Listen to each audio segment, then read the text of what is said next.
토지거래 허가구역 재지정 소식 지금 전해드렸는데요. 이번 결정이 과열 조짐을 보이고 있는 부동산 시장을 진정시킬 수 있을지 이번에는 전문가를 연결해서 좀 들어보도록 하겠습니다. 함영진 우리은행 부동산 리서치랩장 전화로 연결이 돼 있습니다. 안녕하십니까? 네, 안녕하세요. 함영진입니다. 네, 이번 결정 결국은 지금 강남 집값의 상승세가 심상치 않다 이런 분위기를 반영한 거죠? 네, 맞습니다.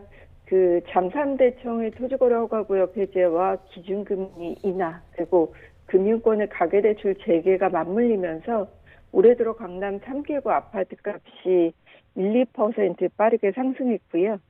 3천여 건 안팎에 머무르던 서울 아파트 거래량도 2월 5천여 건을 돌파한 상황입니다.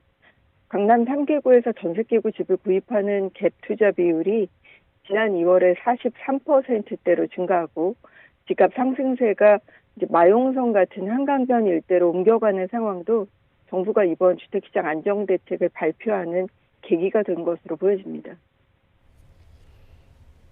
네. 시기로 보면 이제 24일부터 규제가 다시 시작되는 건데 그러면 그 기간까지 막차 수요가 더 몰릴 수 있지 않을까 이런 시각도 있거든요.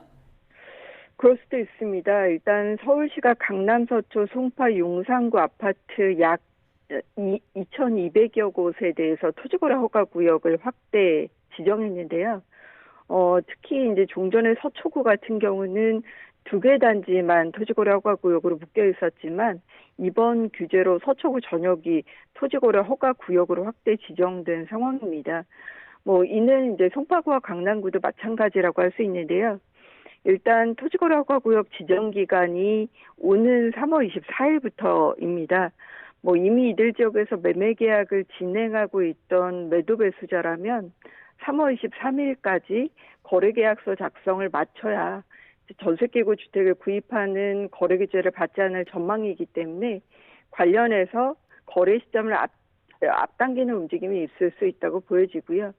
여의치 않다면 이제 거래를 취소한다든지 매매 계약서 특약사항에 토지거래 허가가 나지 않을 경우 배액 상관없이 거래 취소가 가능하다. 이런 것을 명기하고 거래할 것으로 보여집니다. 네. 앞으로 시장 과열 양상이 계속되면은 인근 지역도 추가 지정 검토하겠다 이런 내용도 이제 발표가 됐는데 문제는 이렇게 토지거래 허가 구역을 다시 지정하면 과거의 경우에 좀 집값 내리는데 실효성이 있었습니까? 기존에 이제 잠삼대청 지역의 토지거래 허가 구역 재지정 외에도 이제 서초구와 용산구 같이 서울 집값 상승을 이끈 대표 지역을 토지거래 허가 구역으로 확대 지정해서 주택의 거래 규제 적용은 넓어졌는데요. 집값 상승을 주도하던 강남권이나 용산구 일대가 토호구역으로 규제되면 전셋기구 주택을 구입하는 갭 투자 수요나 집값이 더 오르기 전에 이제 구매를 좀 서두르던 일명 이제 포모 수요라고 할 수 있죠. 이런 수요자들이 당분간 줄면서 거래 시장도 주춤할 것으로 보여집니다. 다만 토구역 지정이 9월 30일까지 한시적인 데다가 서울 분양시장의 낮은 공급 진도율 그리고 내년에 서울의 입주량이 크게 감소합니다. 그리고 다가오는 봄 이사철에 전월세 가격 상승이 이어진다면 강남권의 매매가를 하향 조정 수준까지 끌어내기에는 일부 한계가 있을 수 있겠습니다. 앞으로 좀 추이를 지켜봐야 될 텐데 이 규제를 풀었다가 지금 한 달여 만에 다시 지금 조이게 된 건데 일종의 정책이 이게 푼 게 너무 좀 섣불리 해제한 게 아니냐 이런 또 지적도 나오고 있거든요. 그 부분은 개인적으로 어떻게 보십니까? 그럴 수는 있다고 보여집니다. 일단 토구역 해제 외에도 기준금리 인하라든지 금융거래 가계대출 규제 완화도 있었기 때문에 최근에 서울 집값 상승이 잠삼대청 지역의 토지거래구역 해제 때문이라고 볼 수만은 없는데요.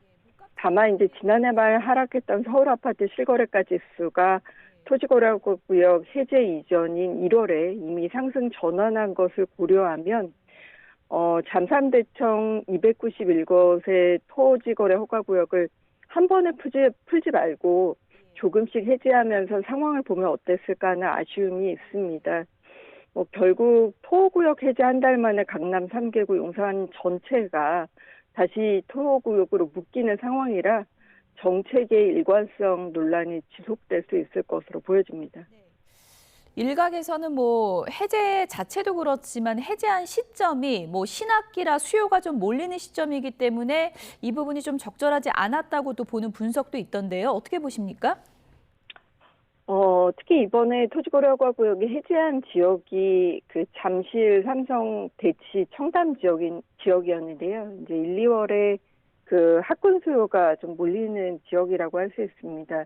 특히 강남, 서초, 송파 지역은 1, 2월 이제 일시적인 교육 목적의 월세 수요도 유발될 만큼 새 학기에 주택 구매 수요라든지 임대차 수요가 움직이고 있기는 했었는데요.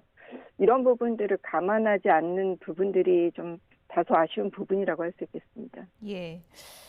정부가 이제 뭐 대출 관리도 이제 강화하기로 한 만큼 실수요자들, 내 집 마련하려는 분들 지금 시장도 좀 혼란스럽고 전략 짜기가 좀 어려울 것 같은데요. 어떻게 세우는 게 좀 좋겠습니까? 정부가 이제 금융권의 주택담보대출 취급 점검이나 또는 그 허그의 전세자금 대출 보증 비율을 90%로 낮추는 부분들을 5월로 조기화할 예정입니다.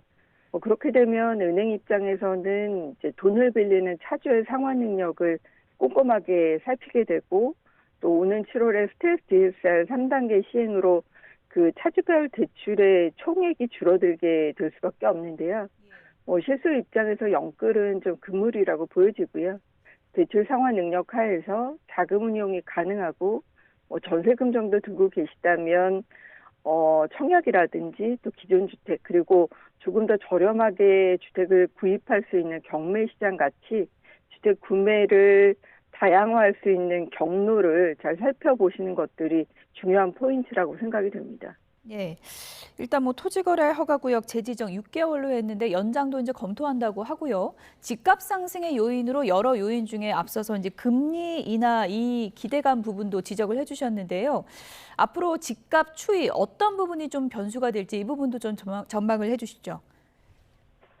여러 가지 변수가 있다고 생각이 됩니다. 이제 2월에 기준금리가 인하하면서 2.75% 정도의 기준금리가 나타나고 있지만 경기도나 우려에 오는 5월, 미국이 기준금리를 인하한다면 우리도 경기도나 우려로 기준금리를 추가 인하할 수 있고, 이런 금리나 자금 조달의 이자 부담이 낮아지는 부분들도 주택시장의 변수가 될 수 있다고 보여집니다. 이 외에 지난해 9월에 수도권을 중심으로 적용했던 스트레스 DSR 2단계 규제에 더해서 변동금리부 차주를 대상으로 스트레스 금리 100%를 적용해서 대출의 총액이 줄어드는 스트레스 3단계 규제가 7월에 본격화될 예정이 있기도 하고요. 여기에 이제 전국 불안에 우려가 되고 있는 부분들이라고 하는 탄핵 정부와 관련된 정치적인 이슈들도 부동산 정책 변화에 영향을 줄 수 있다고 보여집니다. 네. 당분간은 뭐 시장의 혼란이 커질 수밖에 없을 것 같은데 부작용은 없을지도 좀 들여다봐야 될 것 같습니다. 지금까지 함영진 우리은행 부동산 리서치 랩장 연결해서 내용 분석해봤습니다. 전화 연결 감사합니다. 네, 고맙습니다.